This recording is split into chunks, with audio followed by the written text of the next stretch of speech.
Bonjour à tous, bienvenue dans les bulles de sens d'Elty. Je m'appelle Laurence Treille et aujourd'hui je vais vous parler d'une technique qui va vous permettre de créer des projets innovants. C'est une technique à la fois simple, créative et pleine de bon sens. En fait, on a tous trois parties de personnalité. La partie du rêveur, qui est la partie créative, celle qui met les idées en lien.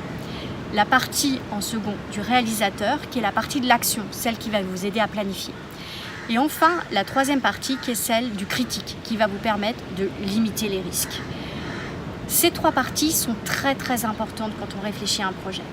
Seulement, ce qui se passe, c'est qu'on les mixe. C'est-à-dire que je commence à peine à rêver, qu'il y a tout de suite le réalisateur, voire le critique, qui limite mon processus de pensée. Donc si vous voulez gagner en profondeur pour votre processus de pensée, l'idée c'est de ne jamais mixer ces trois parties.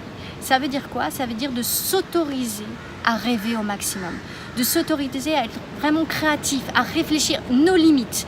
Vous ne réfléchissez pas à comment vous allez le faire, vous ne réfléchissez pas au risque, vous rêvez, ce qui vous permettra de faire plein de connexions auxquelles vous n'aviez pas pensé.